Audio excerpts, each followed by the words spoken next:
لا إله إلا الله.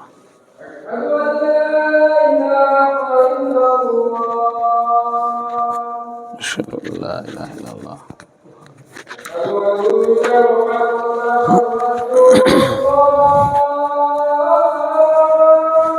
أشهد أن محمد رسول الله.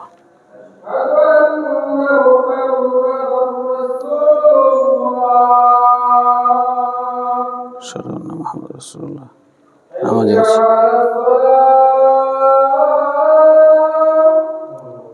لا حول ولا قوة لا حول ولا قوة إلا بالله.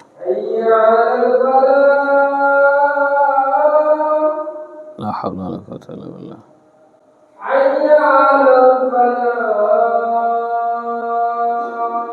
لا حول ولا قوة إلا بالله.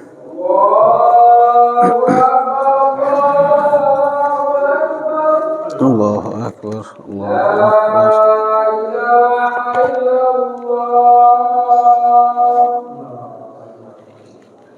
لا إله إلا الله.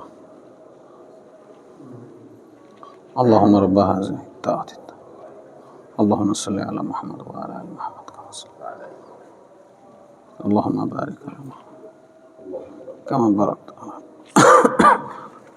إنك اللهم رب هذه الدعوة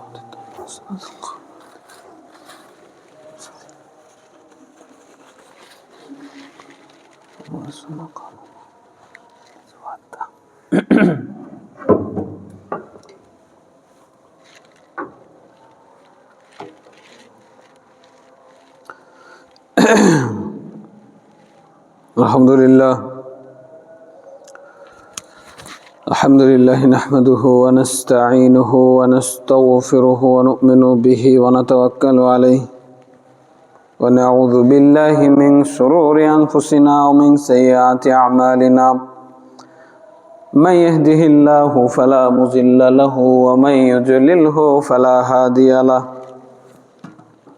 ونشهد أن لا إله إلا الله وحده لا شريك له ونشهد أن محمدا عبده ورسوله أما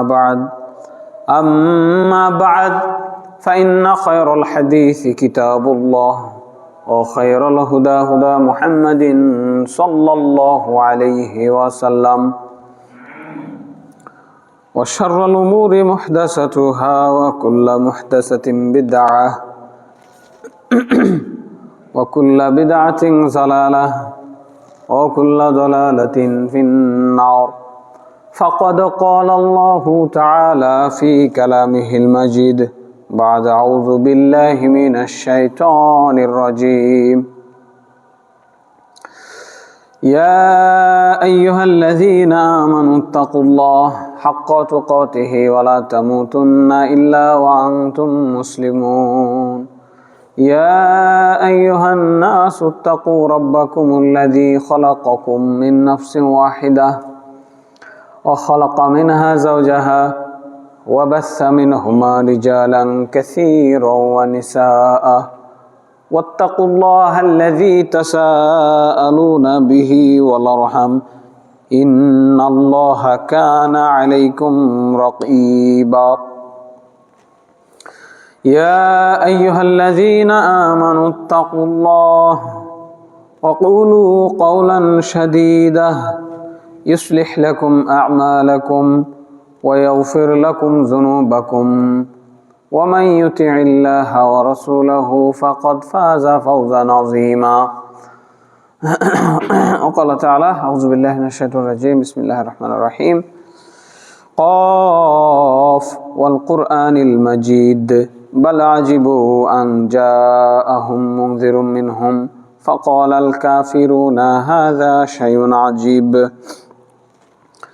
أإذا متنا وكنا ترابا ذلك رجع بعيد قد علمنا ما تنقص الأرض منهم وعندنا كتاب حفيظ بل كذبوا بالحق لما جاءهم فهم في أمر مريج أفلم ينظروا إلى السماء فوقهم كيف بنيناها وزيناها وما لها من فروج والأرض مددناها وألقينا فيها رواسي وأنبتنا فيها من كل زوج بهيج تبصرة وذكرى لكل عبد منيب وقال تعالى يا أيها الذين آمنوا كتب عليكم الصيام كما كتب على الذين من قبلكم لعلكم تتقون সম্মানিত মসজিদের মুসল্লি, প্রশংসা আল্লাহ তাআলার, যার অশেষ দয়ায় অশেষ মেহেরবানিতে একটি বছর পার করে আমরা একেবারে রমাদান মাসের দ্বার প্রান্তে পৌঁছে গেছি। এজন্য আল্লাহর দরবারে শুকরিয়া জানাই, আলহামদুলিল্লাহ। আর মাত্র কয়টা দিন বাকি আছে, আল্লাহ যেন আমাদেরকে সুস্থ তবিয়তে এই রমাদান পর্যন্ত রমাদানের বারাকা হাসিলের জন্য পৌঁছে দেন, জীবিত রাখেন, আল্লাহুম্মা আমিন। এবং এই রমাদানে আল্লাহ রাব্বুল আলামিন যেন আমাদের জীবনের অতীতের সকল গুনাহ খাতা মাফ করে নিয়ে আমাদেরকে নিষ্পাপ হওয়ার তৌফিক এনায়েত করেন, আল্লাহুম্মা আমিন। দুরূদ ও শান্তির ধারা বর্ষিত হোক আমাদের শেষ নবী, প্রিয় নবী, খাতামুন নবীন নবী মুহাম্মদুর রাসূলুল্লাহ সাল্লাল্লাহু আলাইহি ওয়াসাল্লামের উপরে, তার পরিবারের উপরে, তার সঙ্গী সাথীদের উপরে এবং কিয়ামত পর্যন্ত যত মানুষ তার অনুসরণ করবে, আল্লাহ রাব্বুল আলামিন যেন তাদের সকলের উপরে রহমত এবং দয়া বর্ষণ করেন, আল্লাহুম্মা আমিন। আমাদের সকলকে নববী আদর্শে জীবন গঠন করার তৌফিক দান করেন, আল্লাহুম্মা আমিন। আমাদের সবাইকে আল্লাহ রাসূল সাল্লাল্লাহু আলাইহি ওয়াসাল্লামের সুন্নাহকে গুরুত্ব দানের তৌফিক দান করেন, আল্লাহুম্মা আমিন। সম্মানিত মসজিদুল মুসল্লি, সিয়াম বলতে আমরা কি বুঝি? এই সিয়াম সম্পর্কে আল্লাহ রাব্বুল আলামিন পবিত্র কোরআনের সূরা বাকারার 183 নম্বর আয়াতে উল্লেখ করেছেন, ইয়া আইয়ুহাল্লাযীনা আমানু কুতিবা আলাইকুমুস সিয়াম কামা কুতিবা আলাল্লাযীনা মিন ক্বাবলিকুম লাআল্লাকুম তাত্তাকুন। হে বিশ্বাসীগণ, তোমাদের উপরে সিয়াম অর্থাৎ রোজা ফরজ করা হয়েছে, যেভাবে ফরজ করা হয়েছিল তোমাদের আগে যারা চলে গেছে তাদের উপরে, যাতে করে তোমরা মুত্তাকি হতে পারো, আল্লাহ ভীরু হতে পারো, পরহেজগার হতে পারো। অর্থাৎ সিয়ামের অর্থ হলো পরহেজগারিতা অর্জন করা। পরহেজগারিতা অর্জনের একটি মাধ্যম হচ্ছে সিয়াম। আর এটি ইসলামের যে 5টি ভিত্তি রয়েছে তার একটি ভিত্তি। বুনিয়াল ইসলামু আলা খামসিন, রাসূল সাল্লাল্লাহু আলাইহি ওয়াসাল্লাম বলেছেন, عن ابن عمر رضي الله عنهما قال قال رسول الله صلى الله عليه وسلم بني الإسلام على 5 شهادة أن لا إله إلا الله وأن محمد رسول الله وإقام الصلاة وإيتاء الزكاة والحج وصوم رمضان। ইবনে উমর রাদিয়াল্লাহু আনহু থেকে বর্ণিত, তিনি বলেন রাসূল সাল্লাল্লাহু আলাইহি ওয়াসাল্লাম বলেছেন, ইসলামের ভিত্তি হলো 5টি। ইসলাম 5টি ভিত্তির উপরে প্রতিষ্ঠিত। এই বলে সাক্ষী দেওয়া যে আল্লাহ ছাড়া সত্য কোনো মাবুদ নাই, আর মুহাম্মদ সাল্লাল্লাহু আলাইহি সাল্লাম আল্লাহর প্রেরিত রাসূল। এরপরে সালাত আদায় করা, যাকাত প্রদান করা, হজ কায়েম করা, হজ পালন করা এবং রমাদান মাসের সিয়াম পালন করা। এই সিয়াম শব্দটি পবিত্র কোরআনে বহু জায়গায় এসেছে। শাব্দিক অর্থে আমরা এটাকে বিরত থাকা বলতে পারি। যেমন মারিয়াম আলাইহিস সালামকে নির্দেশ করেছিলেন আল্লাহ রাব্বুল আলামিন, সূরা মারিয়ামের 26 নম্বর আয়াতে বর্ণিত হয়েছে, ফাইন্নামা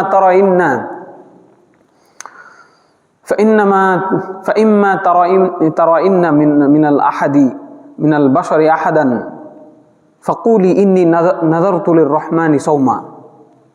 যখন আপনার কোনো মানুষের সাথে দেখা হবে, সেই সময় আপনি মানুষকে বলবেন যে আমি আল্লাহর জন্য সিয়াম রেখেছি, কাজেই ফালান উকাল্লিমাল ইয়াউমা ইনসিয়া, আজকে আমি কারোর সাথে কোনো কথা বলবো না। অর্থাৎ এখানে সিয়াম অর্থ আমরা পেলাম কথা বলা থেকে বিরত থাকা। তখনকার সময়ে সিয়ামের এটাই নিয়ম ছিল যে সারাদিন কোনো কথা বলা যাবে না, মুখ থাকা সত্ত্বেও বৈধ জবান, বৈধ কথা কোনোটাই বলা যাবে না, হারাম। এই যে কথা বলা থেকে বিরত থাকা, এটার নাম ছিল তখনকার যুগে সিয়াম। আলহামদুলিল্লাহ এখন আমরা কথা বলতে পারবো, তবে অবশ্যই মিথ্যা কথা নয়, অবান্তর কথা নয়। সিয়ামের এই কথা বলা না বলার একটি অংশ আমাদের সিয়ামের মধ্যে রাখা হয়েছে। মাল্লাম ইয়াদা কওলা জুর ওয়াল আমিলা বিহি ফালাইসা লিল্লাহি হাজাতুন। আল্লাহ রাসূল সাল্লাল্লাহু আলাইহি সাল্লাম বলছেন, যে ব্যক্তি সিয়ামরত অবস্থায় মিথ্যা কথা ছাড়লো না এবং ওই ধরনের অপকর্ম ছাড়লো না, তার খাদ্য পানাহার ত্যাগ করাতে, খাবার পানি ত্যাগ করাতে আল্লাহর কোনো কাজ নেই। তার মানে আমাদেরও কথা বলার একটা রেস্ট্রিকশন আছে, তবে টোটালি কথা বলা যাবে না, বিষয়টি এমন নয়। তাহলে শরীয়ী পরিভাষায় আমরা বলতে পারি সিয়ামের পারিভাষিক অর্থ হচ্ছে পানাহার থেকে বিরত থাকা। আর আরেকটু বিস্তারিত বলতে গেলে আল্লাহর সন্তুষ্টির নিয়তে সিয়াম ভঙ্গকারী, সিয়ামের ত্রুটি বিচ্যুতি তৈরি হয় এমন সকল বিষয় থেকে বেঁচে থাকা, বিরত থাকার নাম হলো সিয়াম। এই সিয়াম হচ্ছে ফরজ, এটি ঐচ্ছিক বিষয় নয়। আল্লাহ রাব্বুল আলামিন বলছেন, ইয়া আইয়ুহাল্লাযীনা আমানু কুতিবা আলাইকুমুস সিয়াম, হে বিশ্বাসীগণ আমি তোমাদের উপরে সিয়ামকে ফরজ করেছি। তার মানে সিয়াম ইচ্ছা হলে রাখবো, না হলে রাখবো না, এটি বলার কোনো এখতিয়ার নাই, আমাদের এই জ্ঞান রাখতে হবে। সামর্থ্য হলেই প্রত্যেকটি বালেগা নর নারীকে, নারী পুরুষকে সিয়াম রাখতে হবে, এটি ফরজ। তবে যারা এখনো বালেগ হয় নাই, ছোট বাচ্চা, তারা যদি সিয়াম রাখে প্র্যাকটিস করার জন্য, এবং সাহাবায়ে কেরাম তাদের ছোট ছোট বাচ্চাদেরকে সিয়াম রাখাতেন, তাহলে সেই নেকিটা তার পিতামাতার আমলনামায় যুক্ত হবে। আলহামদুলিল্লাহ। রমাদানের একটি গুরুত্বপূর্ণ মাসাইল হলো রমাদান মাসেই এই সিয়াম রাখতে হবে। রমাদানের সিয়ামের ফরজ সিয়াম, যেটি ফরজ বলা হচ্ছে, এই ফরজ সিয়াম, এক মাস সিয়াম হচ্ছে রমাদান মাসে। আল্লাহ রাব্বুল আলামিন বলছেন সূরা বাকারার 185 নম্বর আয়াতে, ফামান শাহিদা মিনকুমুশ শাহরা ফালিয়াসুমহু, তোমাদের যারা রমজান মাস পাবে তারা যেন এই মাসে সিয়াম রাখে। অর্থাৎ এখানে রমাদান মাস উপস্থিত হওয়াটা শর্ত। এখানে আমাদের দেশ সহ বিভিন্ন দেশে এই ফিতনা আছে যে একই এলাকায় একদল মানুষ আগে সিয়াম রাখতে শুরু করে আর একদল মানুষ পরে সিয়াম শুরু করে। এটি একটি মানে এই বিজ্ঞানের জন্য বলেন আর এই বুঝগত পার্থক্যের জন্য বলেন, এটি একটি নতুন ফিতনা। আল্লাহ রাব্বুল আলামিন আমাদেরকে একত্রিত হওয়ার তৌফিক দান করেন, আল্লাহুম্মা আমিন। আমাদেরকে সঠিক বুঝের উপরে স্থির থাকার তৌফিক দান করেন, আল্লাহুম্মা আমিন। কাজেই রমাদান মাস উপস্থিত না হলে সিয়াম পালন করা যাবে না, এটি কিন্তু আল্লাহ তাআলার নির্দেশ। কাজেই এভাবে আমাদের একটু সতর্ক হওয়া দরকার। যারা একদিন আগে সিয়াম রাখেন তাদেরকে বিশেষ করে এই বিষয়ে সতর্ক হওয়ার জন্য আহ্বান করছি। এরপরে দেখেন 3 নম্বর যে গুরুত্বপূর্ণ মাসলা, সেটি হচ্ছে নিয়াত করতে হবে। এই আলোচনা আসলে আমরা প্রতি বছর বলে থাকি যে আমরা যেগুলো নিয়ত শিখেছি, সামাজিকভাবে যে নিয়তগুলো প্রচলিত রয়েছে, এগুলো ভুল। নিয়ত এভাবে হয় না, নিয়ত হচ্ছে কলবের বিষয়, অন্তরের বিষয়। এই যে আমরা মসজিদে আসছি, এটাই আমাদের নিয়ত যে আমরা এখানে কেন আসছি, খুতবা শোনার জন্য, তাই না? এখানে তো বাজারঘাট করতে আসি নাই, এখানে চিকিৎসার জন্য আসি নাই। আবার আমি যখন হসপিটালে যাই তখন আমি ওখানে কি নামাজ পড়তে যাই, সালাত আদায় করতে যাই না, ওখানে আমি চিকিৎসার জন্য গেলাম। কাজে এইটাই হলো অন্তরের পরিকল্পনা, আমি কোন দিকে যাচ্ছি, কেন যাচ্ছি, এটি হলো নিয়ত। কাজে নাওয়াইতু আন আসমা গাদাম মিন শাহরি রমাদান, এই ধরনের যে দোয়াগুলো দোয়ার বইয়ে পাওয়া যায়, এগুলো কারেকশনের দরকার আছে। এগুলো কারেকশন করে নববী সুন্নাহ অনুযায়ী, রাসূল সাল্লাল্লাহু আলাইহি সাল্লামের শিখানো পদ্ধতি অনুযায়ী আমাদের আমল করতে হবে। তিনি কি বলছেন? ইন্নামাল আমালু বিন্নিয়াত ওয়া ইন্নামা লিকুল্লি ইমরিইম মা নাওয়া। নিশ্চয় প্রত্যেকটি আমল নিয়তের উপরে নির্ভরশীল। মানুষ তাই পায় যা সে নিয়ত করে। কাজেই আমরা যখন ফজরের আগ মুহূর্তে সাহরি খাওয়ার জন্য উঠেছি, তখনই আমার নিয়ত হয়ে গেছে যে আমি কেন সাহরি খাচ্ছি, তাই না? ওটাই আমার নিয়ত। আমি যদি ফজরের সময় সাহারি খাই এই নিয়তে যে এখন খাওয়া দাওয়া করে নিলাম, এখন একটু ভালো মন্দ রান্না হয়েছে, এখন একটু খাই, দিনের বেলা তো রান্না হবে না, এখন একটু খাই, খেয়ে দেয়ে আবার ঘুমিয়ে যাব, সকালবেলা উঠে আবার কাজে যাব, নিয়ত খারাপ। সিয়ামের উদ্দেশ্য নয়, ভালো মন্দ খাওয়ার উদ্দেশ্যে ঘুম থেকে উঠেছিলাম, তাহলে আমার নিয়তের কারণে আমার সিয়াম হবে না।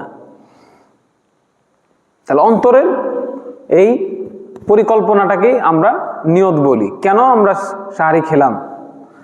আমি সাহারি খেতে পারি নাই, আফসোস করছি যে আজকে সাহারি খেতে পেলাম না, সাহারিতে বরকত ছিল। ঘুম থেকে উঠে দেখছি যে আজান হয়ে গেছে, তাও আমার সিয়াম হবে ইনশাল্লাহ, কারণ আমার নিয়ত ছিল যদি উঠতাম তাহলে আমি সাহারি খেতাম। খেতে পাই নাই, তবু আমার সিয়াম হবে ইনশাল্লাহ। রাসূল সাল্লাল্লাহু আলাইহি সাল্লাম বলছেন, তাসাহহারু ফাইন্না ফিস সাহুরি বারাকাহ। তোমরা সাহারি খাও, আল্লাহ রাসূলের আদেশ, সাহারি খাও, সাহারিতে বরকত আছে, তবে এটি ফরজ নয়। কারণ রাসূল সাল্লাল্লাহু আলাইহি সাল্লামের আমল দ্বারা প্রমাণিত, তিনি বহু সিয়াম রেখেছেন, সাহারি করতে পারেন নাই, তাদের অভাব ছিল এই কারণে। বহু সাহাবী না খেয়ে সিয়াম রাখতেন, আল্লাহ রাসূল সাল্লাল্লাহু আলাইহি সাল্লাম তাদেরকে নিষেধ করতেন যে টানা 2-3 দিন না খেয়ে থেকে এভাবে সিয়াম রাখা যাবে না, এভাবে রাখো না। তো তিনি আবার রাখতেন, তো তিনি বলতেন যে না, আমাকে খাওয়ানো হয়, তোমরা আমার মতো না, পারবা না।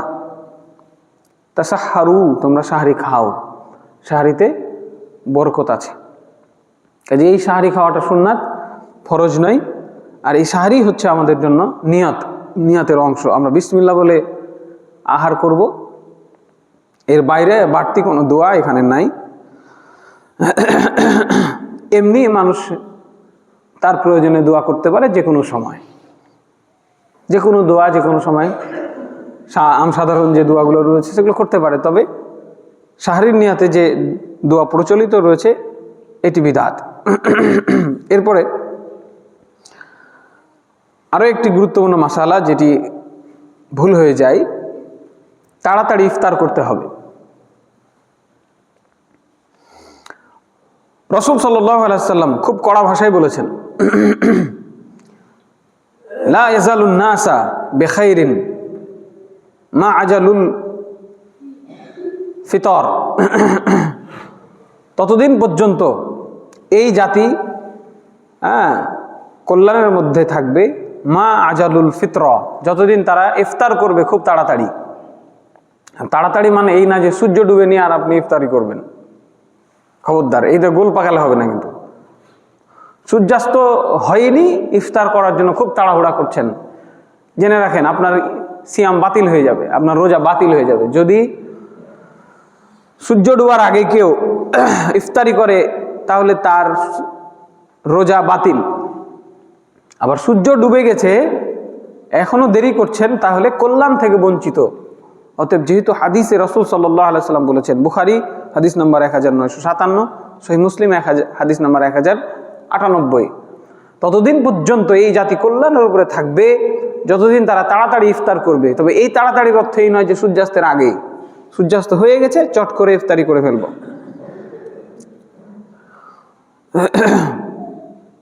আমরা যাতে সতর্কতার জন্য 3 মিনিট দেরি না করি, এই চিন্তা থেকে আমাদের বের আসতে হবে। আলহামদুলিল্লাহ, গত বছর আমরা ইসলামী ফাউন্ডেশনকে এই চিন্তা থেকে বের আসতে দেখেছি।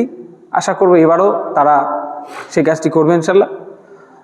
বিজ্ঞ উলামায়ে কেরামগণ বসে একটি সুষ্ঠু সমাধান করে একরকম সময়সূচি বানাবেন ইনশাল্লাহ, এই আহ্বান আমরা রাখছি প্রত্যেকটি দায়িত্বশীল ব্যক্তিবর্গকে। আসুন আমরা দ্রুত ইফতার করি। এরপরে দেখেন, রাসূল সাল্লাল্লাহু আলাইহি সাল্লাম বলছেন, এটাও বুখারীর হাদিস 1954, ইযা আকবালাল লাইলু মিন হাহুনা ওয়া আদবারান নাহারু মিন হাহুনা ওয়া গারাবাতিশ শামস ফাকাদ আফতারা সাইম। যখন এদিক থেকে রাত আসে, ওদিক থেকে দিন চলে যায় এবং সূর্য অস্ত যায়, তখন একজন রোজাদার ইফতার করবে। সুস্পষ্ট হয়ে গেল না? কোনো কনফিউশন থাকলো? গারাবাতিশ শামস, সূর্য অস্ত গেলেই ইফতার করবে। আর কি বললেন? যে ততদিন পর্যন্ত কল্যাণের উপরে থাকবে। লা ইয়াজালুন নাস বিখাইরিম মা আজালুল ফিত্র, যতদিন তারা তাড়াতাড়ি ইফতার করবে। তাহলে ইফতারি কখন? সূর্যাস্ত। আর সেটা হবে তাড়াতাড়ি। অস্ত হয়েছে, হ্যাঁ হয়ে গেছে, স্টার্ট, সবাই শুরু করো ইফতারি। আমার পরিচিত বহু মানুষ আছে, তারা বলে যে আজান, আমাদের মসজিদে আজান না শোনা পর্যন্ত ইফতারি করবে না, যা গুনাহ হওয়ার ওর হবে, ইমাম সাহেবের মুয়াজ্জিনের গুনাহ হবে। হ্যাঁ, আল্লাহ রাব্বুল আলামিন কি বলছেন? ওয়ালা ইয়াজিরু ওয়াজিরাতান উযরা উখরা, কোনো ভার বহনকারী একে অন্যের ভার বহন করবে না। ইমাম সাহেব আপনার ভার বহন করবে না, মুয়াজ্জিন সাহেব আপনার পাপের বোঝা ভার বহন করবে না। সেদিন কি হবে? যেদিন আল্লাহ তাআলা আমাকে আপনাকে জিজ্ঞাসা করবেন, রাসূলের হাদিস সুস্পষ্ট জানার পরেও কেন তোমরা বিপরীত কামটা করেছিলে? সেদিন কি বলতে পারবো আমাদের ইমাম সাহেবের কারণে? আল্লাহ প্রশ্ন করবে না, আমি কি বলেছিলাম যে অন্ধের মতো ইমাম যা বলবে তাই শুনে নিও? এই যে দুইটা হাদিস বললাম, সূর্যাস্ত। কাজেই এখন এই মিডিয়ার যুগে খুব সূক্ষ্মতার সাথে জানা যায় যে কটার সময় সূর্য ডুবে। এমনকি কয়েক বছর আগেও বলে দিতে পারবে যে কবে সূর্যগ্রহণ হবে, কবে চন্দ্রগ্রহণ হবে, মিস যাবে না। কয়টার সময় দেখেননি মনে হয়, ফেসবুকে দেখেছেন কিনা? আগেই বলে দেয় যে আগামীকাল এতটার সময় সূর্যগ্রহণ হবে, চন্দ্রগ্রহণ হবে, এবং ওই সময়ে হয়, 19-20 হয় না। এটা আল্লাহ মেধা দিয়েছেন মানুষকে, তাই তারা আবিষ্কার করতে পেরেছে। এখানে মানুষের কোনো কৃতিত্ব নাই। লা হাওলা ওয়ালা কুওয়াতা ইল্লা বিল্লাহ। আল্লাহর কর্তৃত্ব ছাড়া, আল্লাহর কৃতিত্ব ছাড়া, আল্লাহর দেওয়া মেধা ছাড়া মানুষের কোনো বুদ্ধি আছে? মানুষের কিছু করার আছে? খালি আল্লাহ যদি বলে হও, তাহলে প্যারালাইসিস হয়ে বসে থাকবেন, ব্রেন আর কাজ করবে না, হাত পা কাজ করবে না, টাকা পয়সা দিয়ে কিচ্ছু লাভ নাই। আল্লাহ বলেছে হও, হয়ে গেল। কিভাবে হলো? ডাক্তার বলছে এটা বলা যাবে না, কখন কার কিভাবে অসুখ হয়। একই সিমটম, একই কার্যক্রম, একই সমস্যা, একই বিপদ আপদ, এরপর একজন সুস্থ আর একজন অসুস্থ, একজন ঠিকই দুনিয়াতে ঘুরে বেড়াচ্ছে আর একজন বিছানায় শুয়ে রয়েছে, আছে না? এই জন্য সবসময় আমরা আল্লাহর কাছে দোয়া করব, আল্লাহ আপনি আমাদেরকে সুস্থ তবিয়তে রাখুন, আল্লাহুম্মা আমিন। এই জন্য আমরা বলবো আজিবিল বাসা রব্বান নাস ওয়াশফি আনতা শাফি লা শিফা ইল্লা শিফাউকা শিফাআন লা ইউগাদিরু সাকামা। হ্যাঁ, মানুষকে দেখতে গেলে অসুস্থ মানুষের গায়ে হাত দিয়ে বলবো আজিবিল বাস রব্বান নাস, হে মানুষের প্রতিপালক, এই বেচারির এই অসুবিধা বিপদটা একটু দূর করে দেন। আল্লাহকে এভাবে মোহাব্বতের সাথে বলতে হবে, আল্লাহ এই মানুষের বিপদটাকে আপনি দূর করে দেন। আপনি অসুখ দেওয়ার মালিক, আপনি শিফা দানের মালিক, এই আরোগ্য আপনি করতে পারেন। লা শিফা ইল্লা শিফাউক, আপনি যদি আরোগ্য না করেন, ডাক্তার দিয়ে ওষুধ দিয়ে কোনো কাজ হবে না। শিফা আল্লাহ ইউগাদিরু সাকামা, এমন ভাবে এই অসুস্থতাকে দূর করে দেন, রোগ বালাই এমন ভাবে বিপদ আপদ দূর করে দেন যাতে তার কোনো রোগই ছিল না এরকম মনে হয়। সুবহানাল্লাহ। এই দোয়াটা আমরা করব, ঠিক আছে? কাজে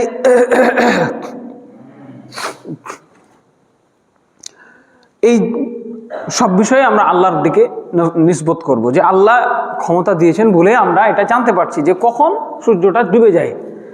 এটা নিয়ে তর্ক বিতর্ক করার কিছু নাই। ডুবেছে, হ্যাঁ ডুবে গেছে, স্টার্ট, সাথে সাথে। কি দিয়ে ইফতারি করবো? হাদিসে খেজুরের কথা আসছে, এই জন্য খেজুর ব্যবসায়ীদের রমাদানে খুব ব্যবসা হিড়িক পড়ে যায়, তাই না? আলহামদুলিল্লাহ হাদিসে যেহেতু আসছে সেহেতু আমরা এটা বলবো। খেজুর দিয়ে ইফতারি করা সুন্নাহ, এটা আমরা বলবো এটা আদাতই সুন্নাহ। আল্লাহ রাসূল সাল্লাল্লাহু আলাইহি সাল্লামের আদাত ছিল, তিনি খেজুর খেয়ে ইফতারি করতেন। আনাস বিন মালিক রাদিয়াল্লাহু আনহু বলেন, রাসূল সাল্লাল্লাহু আলাইহি সাল্লাম নামাজের পূর্বে কয়েকটি পাকা খেজুর দিয়ে ইফতারি করতেন, আর পাকা খেজুর না পেলে খুরমা খেজুর দিয়ে, তাও না পেলে কয়েক ঢোক পানি পান করে ইফতারি করতেন। তাহলে আমরা কি খেজুর দিয়ে ইফতারি করার হাদিস পেলাম, আর পেলাম কি খেজুর না পেলে পানি দিয়ে ইফতারি হবে। তা আমাদের মা বোনদের এটা বোঝানো মুশকিল।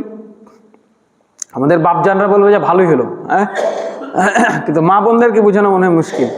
এই যে আসরের নামাজ শুরু করলো, আসরের নামাজ শেষ করে যে শুরু করলো ইফতারি আয়োজন, একদম মাগরিবের একদম আগ মুহূর্তে নিয়ে, তাও শেষ হয় না, হ্যাঁ, তাও মনে হয় কি ছুটে গেছে, ওটা নিয়ে এসো, এটা নিয়ে এসো। দেখুন এগুলো ভুল হচ্ছে। রমাদানের যে মূল টার্গেট সেটা কি? তাকওয়া অর্জন করা আর জীবনের সব গুনাহ মাফ করিয়ে নেওয়া। এই আসর থেকে মাগরিব পর্যন্ত একটা গুরুত্বপূর্ণ সময় ছিল না? এই সময়ে আল্লাহর কাছে কতগুলো দোয়া করা যাইতো। সেই দোয়া কালাম বাদ দিয়ে, জিকির আজকার বাদ দিয়ে আপনি রান্নাঘরে বসে আছেন শুধু আপনি ইফতারির জন্য। দেখেন আল্লাহ রাসূল কি করতেন, তার সুন্নাহ কি ছিল, তার সুন্নতি পদ্ধতিটা দেখেন। খেজুর, ঠিক আছে, এখন বলা যেতে পারে যে ওই দেশে খেজুর, আমাদের দেশে রুটি খেলে হবে না, ছাতু খেলে হবে না, ভাত খেলে হবে না? হবে, আলহামদুলিল্লাহ। আপনি যে কোনো খাবার দিয়ে খাইলেই আপনার সিয়ামটা ভেঙে গেল, মানে আপনি ইফতারি করে নিলেন। আর খাবারই নাই, পানি দিয়েও হবে। কাজে আসুন আমরা চেষ্টা করি, আলহামদুলিল্লাহ আমি চেষ্টা করি আমার বাড়িতে খেজুর ছাড়া কিছু রাখি না, শুধু খেজুর আর পানি, এনাফ। বাচ্চা কাচ্চা সবাই অভ্যস্ত হয়ে গেছে, আলহামদুলিল্লাহ তারা আর কোনো জিদ করে না যে অমুক বাড়িতে, হ্যাঁ দাদির বাড়িতে দেখা গেল যে একটা সময় তারা খুব জিদ করতো যাওয়ার জন্য, যে হ্যাঁ সেখানে গেলে ইফতারি পাওয়া যায় অনেক ধরনের। আলহামদুলিল্লাহ আমি সেটা চেষ্টা করেছি, আমার পরিবার সেফ। আপনাকেও চেষ্টা করতে হবে, আপনার পরিবার চাপ দেওয়ার দরকার নাই, বুঝিয়ে বলবেন আল্লাহ রাসূলের সুন্নাহ। আর এগুলো এক তো খালি পেটে সারাদিন থাকার পরে ভাজা পোড়া পেট খারাপ করবে, আবার এগুলো অপচয়, খাবারের অপচয়, পুরো প্লেট খায় না, দেখলে অর্ধেক খায় ফেলে দেয়, আছে না? আছে। কাজে এগুলো আমরা বাড়িতে অভ্যস্ত করার চেষ্টা করব, যে না শুধু খেজুর আর পানি, অথবা খেজুর নাই শুধু পানি। তারপরে আমরা সালাতের পরে তখন স্বাভাবিকভাবে যা ভাত খাই, তরকারি খাই, ভাত তরকারি খাইলাম, শেষ। এই ইফতারের নামে এই ধরনের আয়োজন থেকে বেরিয়ে আসার জন্য আমি সবাইকে আহ্বান জানাচ্ছি। আসুন আমরা রাসূল সাল্লাল্লাহু আলাইহি সাল্লামের সুন্নাহ অনুযায়ী জীবনযাপন করার চেষ্টা করি। আল্লাহ আমাদের কবুল করুন, আল্লাহুম্মা আমিন। আরেকটা গুরুত্বপূর্ণ মাসালা খুব ঘটে এটা আমাদের সাথে, এবং প্রথম দিকে বেশি ঘটে। যেহেতু আমরা 11 মাস সারাদিন এটা সেটা খেয়ে অভ্যস্ত, রমাদান মাসেও ভুল করে খেয়ে ফেলি। তো যদি আমরা ভুল করে খাই তাহলে সিয়াম ভাঙবে না থাকবে? রোজা ভাঙবে না থাকবে?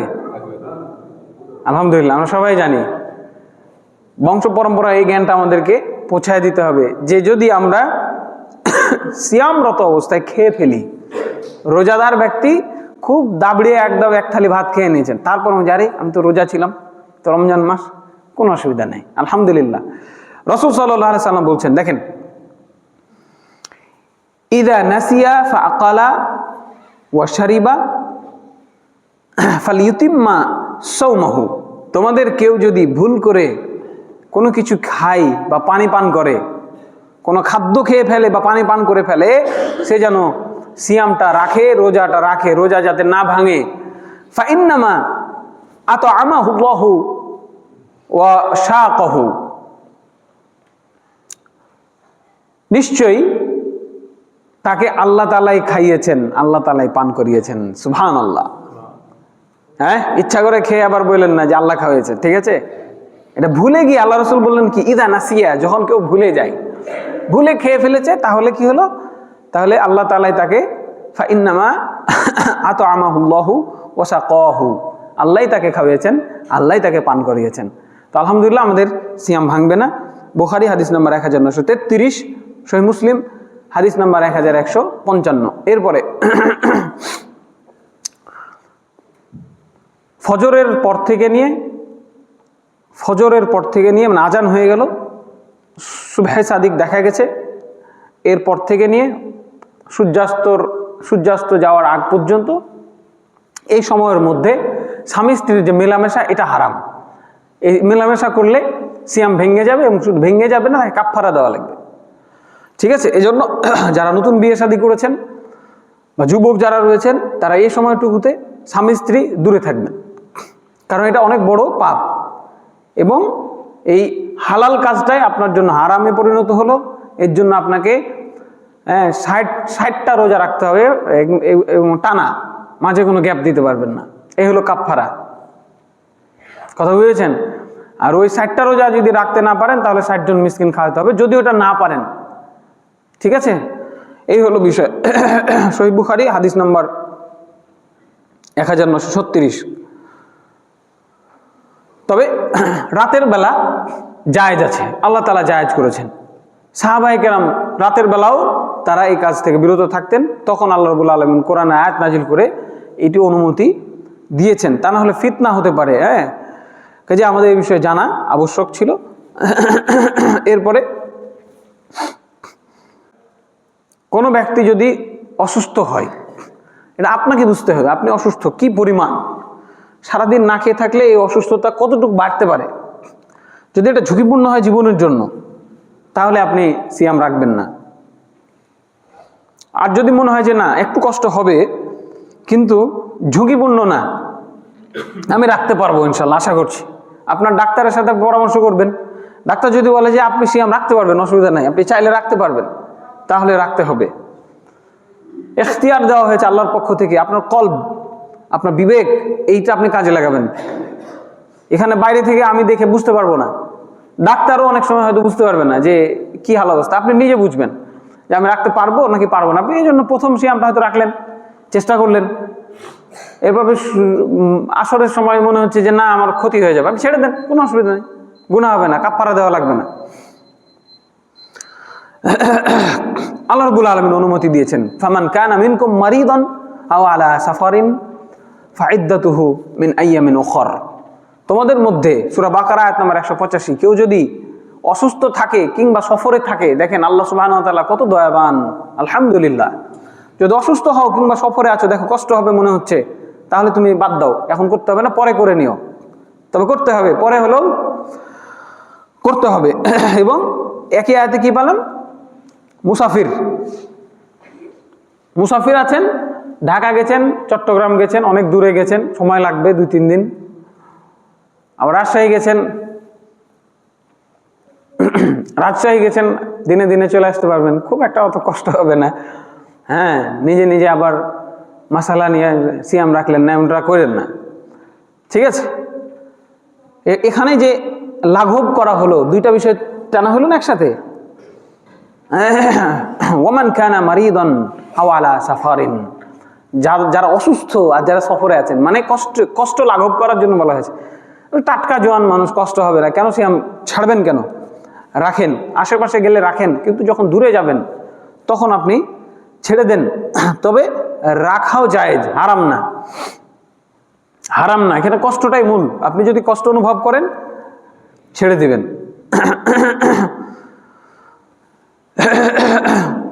সাহাবায়ে কেরাম থেকে বর্ণনা আসছে যে সুমনা মা রাসূলিল্লাহি সাল্লাল্লাহু আলাইহি সাল্লাম ফি সাফারিন, আমরা সফরে থাকা অবস্থায় আল্লাহ রাসূল সাল্লাল্লাহু আলাইহি সাল্লামের সাথে সিয়াম রেখেছি। সহিহ বুখারী হাদিস নাম্বার 1947, মুসলিম হাদিস নাম্বার 1118। তার মানে এটা ঐচ্ছিক, আপনি চাইলে রাখবেন, চাইলে রাখবেন না, না রাখলে গুনাহ হবে না, রাখলেও কোনো গুনাহ হবে না। এটি বান্দার নিজের ইখতিয়ারে, হারাম না। এবং বরং নেকি বেশি হবে, আলহামদুলিল্লাহ। আল্লাহ রাসূল সাল্লাল্লাহু আলাইহি সাল্লাম আরেকটা হাদিস আছে যে এটাতে নেকি বেশি কষ্টের কারণে।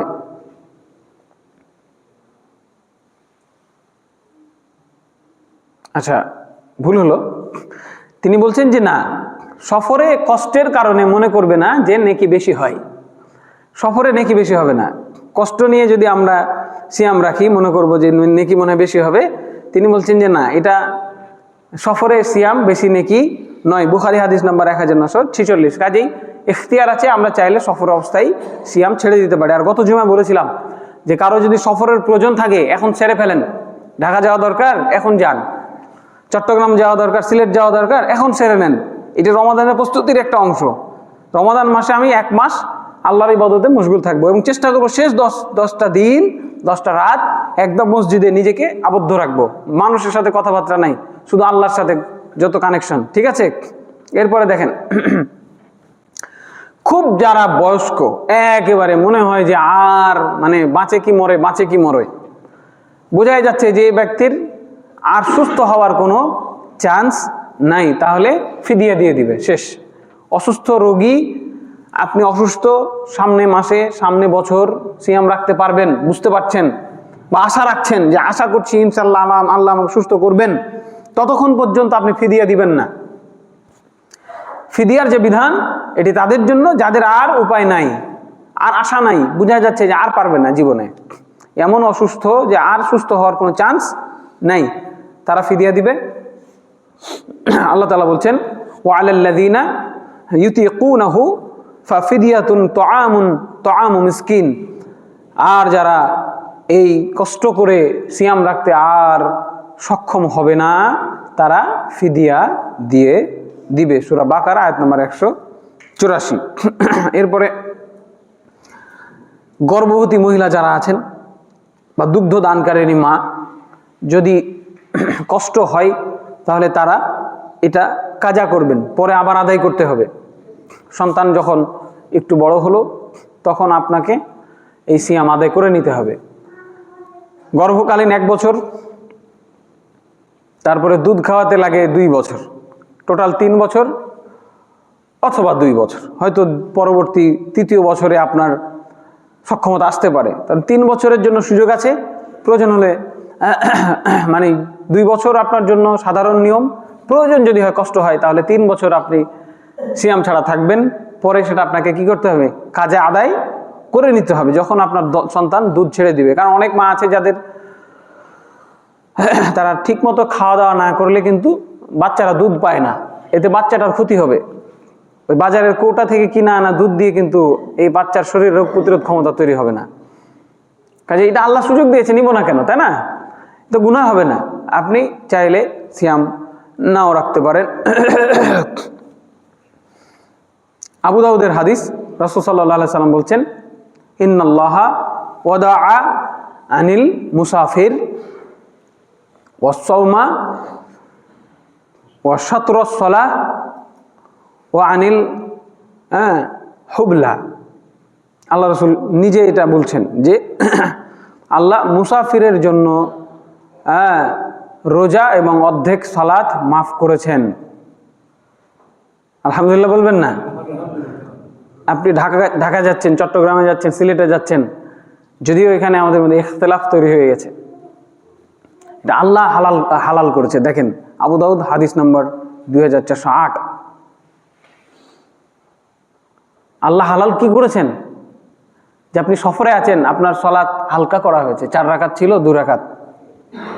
মনে কোনো আর জড়তা রাখবেন না যে আরে 4 রাকাতের নামাজ 2 রাকাত পড়বো, আমি তো পারছি, পড়ে নি না, আল্লাহ অনুমতি দিয়েছেন। তো এটাই সুন্নাহ, এটাই আল্লাহ রসুলের নিয়ম ছিল। তিনি যখন কোথাও শহরে যেতেন জোহর আর আসর একসাথে পড়তেন। মানে ধরে নেন আপনি 2:30 3টার দিকে নামাজ পড়ে নেবেন, আগে জোহর পড়বেন 2 রাকাত, আবার দাঁড়িয়ে একামত দিয়ে আবার 2 রাকাত পড়বেন, আসরের নামাজ হয়ে গেল। এখন আপনি এই সময়টুকু কাজে লাগান। কে এই সুযোগটা কে দিয়েছে বলেন তো? আল্লাহ রাসূল সাল্লাল্লাহু আলাইহি সাল্লাম বলছেন এটা আল্লাহ দিয়েছেন এই সুযোগ, আলহামদুলিল্লাহ। এবং সিয়াম মাফ করে দিয়েছেন, না দরকার নাই, পরে সফর শেষে ঈদ পার করে তারপর তখন আবার সিয়ামটা রাখবেন, এই সুযোগ আল্লাহ দিয়েছেন, আমরা সেই সুযোগ গ্রহণ করব। এবং অল মারিদ, অসুস্থ থাকলে এই সুযোগটা আল্লাহ দিয়েছেন। তারপরে মা বোনদের হাইজ অবস্থায় ঋতুবতী মহিলারা এই সময় সিয়াম রাখবে না, পরবর্তীতে সিয়ামটা কাজা আদায় করবে, তারা এটা আবার আদায় করে নেবে।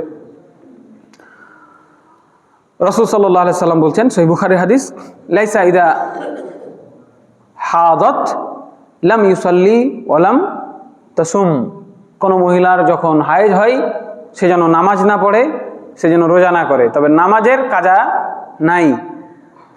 নামাজ পড়েননি 1 মাস, 7 দিন, কারো হয়তো 10 দিন, কারো হয়তো 5 দিন, তাহলে আপনার আর এই নামাজটা আবার কাজা করা লাগবে না। কিন্তু এই রোজা 10টা রোজা আপনাকে আবার করতে হবে। তবে স্বাভাবিক নিয়মের বাইরে যদি হয় 15-20টা, সেক্ষেত্রে এটা আপনার অসুখ, ডাক্তার দেখাতে হবে। ঠিক আছে? অনেকে আছে সারা মাস সারা বছর ব্লিডিং হয়, তাদের জন্য স্বাভাবিক নিয়মে তারা নামাজ রোজা করবে। এটা অসুখ, এটা কোনো হায়েজ না, যেটার জন্য মাফ সেটা এটা না। আপনি ডাক্তার দেখাতে থাকেন, আর আপনি যতটুকু পবিত্র হওয়ার সুযোগ আছে পবিত্র হয়ে নামাজও পড়বেন, রোজাও রাখবেন। ব্যতিক্রম কারো কাছে মাসালা থাকলে এটা নিয়ে রাগ করবেন না, আপনি আবার ভালো করে জানার চেষ্টা করবেন। কথা ঠিক আছে নাকি? কথা ঠিক আছে তো? আলহামদুলিল্লাহ, এটা আল্লাহর দেওয়া নিয়ম। আর এখানে দুঃখ করার কিছু নাই, রাগ করার কিছু নাই। আমরা জানবো এবং চিকিৎসা নিব। মা বোনেরা চিকিৎসা নিবেন, কিন্তু এইভাবে নিজেকে ছোট মনে করার কিছু নাই, বা এটা নিয়ে মন খারাপ করারও কিছু নাই। আল্লাহ আমাদেরকে বহুভাবে পরীক্ষা করতে পারেন। এরপরে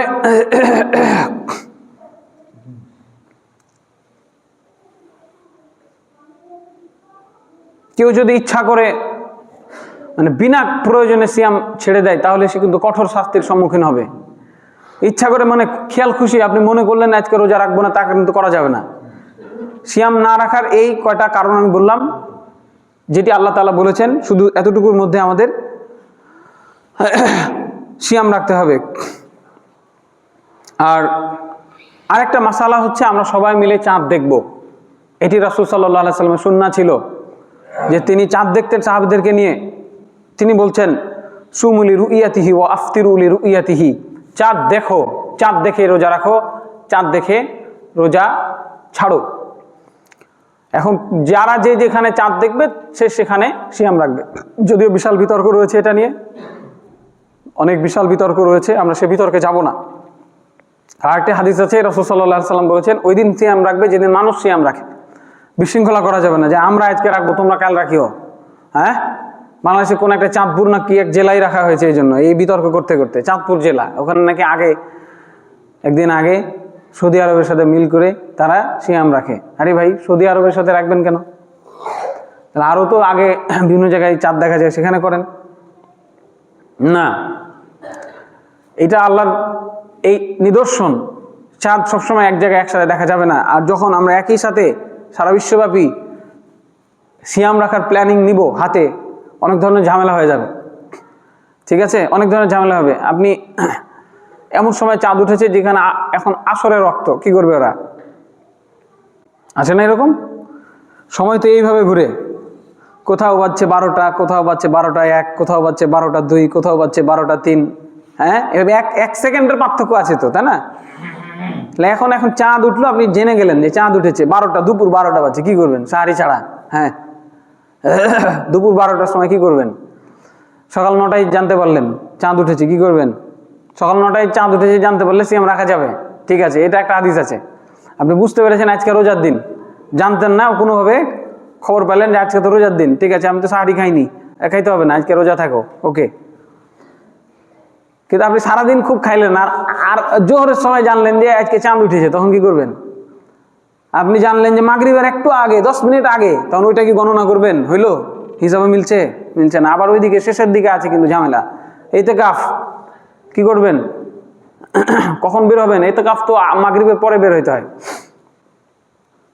চাঁদ উঠা দেখলে তখন ইতিকাফ শেষ হবে। কাজে এইগুলোতে যাব না আমরা। নিয়ম, আল্লাহ রাসূল সাল্লাল্লাহু আলাইহি ওয়াসাল্লাম সাহাবীদের সময় এই ধরনের ঝামেলা হয়েছে। এক সাহাবী বলছে যে আমি তো অমুক দিনে চাঁদ দেখেছি, তোমরা কবে দেখেছো? আমরা একদিন পরে। তাহলে আমরা কি করব? আমরা তো একদিন আগে চাঁদ দেখেছি। আজকে তো ঈদ হয়ে যাচ্ছে হিসাব অনুযায়ী। ওনাদের কি আজকে ঈদ, আর আমাদের আজকে চাঁদ দেখিনি, আজকে ঈদ হবে না। আল্লাহ রাসূল সাল্লাল্লাহু আলাইহি ওয়াসাল্লাম সাহাবী বলছেন, হাকাযা আমারানা রাসূলুল্লাহ সাল্লাল্লাহু আলাইহি ওয়াসাল্লাম, এভাবে আল্লাহর নবী আমাদের আদেশ করেছেন, ঈদ হবে না আজকেও রোজা হবে, আমরা চাঁদ দেখবো তারপরে ঈদ হবে। তাহলে ওই সাহাবী যে দেখে আসলেন চাঁদ দেখেছি আমি, আজকে তো হিসাবে তাহলে একটা বেশি রোজা হয়ে যাচ্ছে, তো তোমারটা তুমি হিসাব করো, আমারটা আমি হিসাব করবো। এইভাবেই সাহাবীদের বুঝ ছিল। কাজে আমাদেরও এই বুঝে থাকতে হবে। কিন্তু যদি দেখেন আরেকটা হাদিস আছে, রোজা আপনি একটা বেশি রাখতে পারবেন, বলতে কি কমপ্লিট করতে পারবেন। 29টা সাধারণত হয়, আপনি 30টা রাখতে পারবেন। চাঁদ উঠে গেছে তারপরে 30টা রাখবেন। আল্লাহ রাসূল সাল্লাল্লাহু আলাইহি সাল্লাম বলেছেন, ফাইন গুম্মিয়া আলাইকুম ফাকমিলুল ইদ্দাতা শাবান সালাসিন। তাহলে যদি আকাশে মেঘাচ্ছন্ন থাকে তাহলে শাবান মাসে 30টা রোজা রাখো, বা শাবান মাসকে 30 পূর্ণ করো। আজকে চাঁদ উঠে গেছে, আজকে পহেলা রমাদান, তাও আল্লাহ রাসূল বলছেন না, তুমি শাবান মাসই ধরো, যেহেতু আকাশে চাঁদ তুমি দেখোনি। কথা বোঝা গেল? তাহলে আমি শুরুতে কি বললাম, আল্লাহর আদেশ রমজান মাস পাইলে তারপর সিয়াম, তার আগে না, আন্দাজে হবে না। কথা বোঝা গেল না? আন্দাজে মনে করলাম আজ চাঁদ উঠতেই পারে, আজ 29শে শাবান মানে চাঁদ উঠে গেছে, না, আল্লাহ রাসূল বললেন 30শে শাবান ধরো আজকে। আল্লাহ রাসূল বললেন সাল্লাল্লাহু আলাইহি সাল্লাম, যে চাঁদ দেখে রোজা রাখবে। আর তিনি আরেকটা কি বললেন, যদি আকাশ মেঘাচ্ছন্ন থাকে তাহলে মাস পূর্ণ করে ফেলো, কিন্তু রোজা রাখা যাবে না। একইভাবে শেষের দিকে গিয়ে দেখেন না, আপনি আরেকটা রোজা রাখবেন, যে চাঁদ দেখা যায়নি রোজা রাখবো, তবে এগুলো রাষ্ট্রীয়ভাবে হবে, আমরা যারা নিজেরা দ্বন্দ্ব না করি, ঠিক আছে? দ্বন্দ্ব করা যায়, মুসলমানদের ঐক্য থাকতে হবে। আজকে মুসলমান ঐক্যবদ্ধ না থাকার কারণেই ইসলাম বিরোধী শক্তি আমাদের উপরে চেপে বসছে, এটা চোখের সামনে দেখছি না কেন? কারণ কি, আমরা মুসলমান এক হতে পারি নাই। আমরা যদি মুসলমান এক হতাম, এই 95-93% মুসলমানের দেশে আল্লাহর আইন চলতো না। তাহলে জনগণ কোন দিকে গেল? কেন গেল? কি হয়ে গেল? কারণ আমরা ঐক্যবদ্ধ না। আমি একটা বুঝি, আপনি আরেকটা বুঝেন, আমি একভাবে চলি, আপনি আরেকভাবে চলেন। যতটুকু এক থাকা যায় আমাদের চেষ্টা করতে হবে। আল্লাহ তাআলা আমাদের সেই তৌফিক দান করেন, আল্লাহুম্মা আমিন। আর একটা হাদিস আছে, শেষ বাক্য শুনাই দিই। আল্লাহ রাসূল সাল্লাল্লাহু আলাইহি সাল্লাম বলছেন, রমাদানের 1 দিন বা 2 দিন আগে সিয়াম রাখা হারাম। তার মানে কনফার্ম হইতে হবে যে আজকে রমাদান, 1 দিন আগে 2 দিন আগে সিয়াম রাখা নিষেধ। আল্লাহ রাসূল, বুখারী 1914। আজকে কালকে ধরেন শুক্রবার বা শনিবারে ধরেন রোজা হবে, আর আজকে শুক্রবার, আজকে আপনি সিয়াম রাখতে পারবেন না, নিষেধ আছে, কনফার্ম হইতে হবে। আল্লাহ তাআলা আমাদের বুঝার তৌফিক দান করেন, আল্লাহুম্মা আমিন। আরেকটা মাসালা হচ্ছে যে তারাবির সালাত 8 আর 20, গতদিন বলেছি, আজকে বলে দিলাম, আমি বিস্তারিত যাব না। আল্লাহ রাসূলের স্ত্রী বলছেন যে মা কানা ইয়াজিদু ফি রমাদান ওয়ালা ফি গায়রিহি, রমাদানে কিংবা বাইরে কখনোই আল্লাহ রাসূল রাতের বেলা 11 রাকাতের বেশি পড়তেন না। মানে 8 আর 3 রাকাত বেতের দিয়ে 11 রাকাত, 8 রাকাত আপনি তারাবি পড়বেন, হাদিস দ্বারা সাব্যস্ত। আবার বলা হলো যে রাতের নামাজ কিভাবে পড়বো, তিনি বলেছেন 2 রাকাত 2 রাকাত 2 রাকাত। এইভাবে বহু মানুষ বলছে যে মানে আপনি যত ইচ্ছা পড়তে পারেন। আরও কিছু হাদিসকে সামনে আনা হয় যেগুলোতে 20 রাকাতের কথা বলা হচ্ছে। তো কাজে এখানে শক্তিশালী মত, দুর্বল মত মানে কিছু আছে, এগুলো নিয়ে আমরা পরস্পরে ঝগড়া করব না। এটা ঝগড়া করার একটা ইস্যু, ঝগড়া করব না। 8, 20 যার যেটা মনে হয় সে সেটা আদায় করবেন। আল্লাহ যেন আমাদের এই সালাতগুলো, এই সিয়ামগুলো কবুল করে নেন, আল্লাহুম্মা আমিন। ঝগড়াঝাটি বাদ দিয়ে রমাদানের পবিত্রতা রক্ষা করার তৌফিক দান করেন, আল্লাহুম্মা আমিন। আমাদের জীবনের যাবতীয় গুনাহ খাতাকে আল্লাহ যেন মাফ করে দেন, আল্লাহুম্মা আমিন। আমরা যারা নিয়ত করেছি, পরিশুদ্ধ অন্তরে আল্লাহ আমাদের নিয়তকে কবুল করেন, আল্লাহুম্মা আমিন। ওয়া আকুলু কওলি হাযা ওয়া আস্তাগফিরুল্লাহ লি ওয়া লাকুম ওয়া লিসাইরিল মুসলিমিন ফাস্তাগফিরুহু ইন্নাহু হুয়াল গফুরুর রাহিম।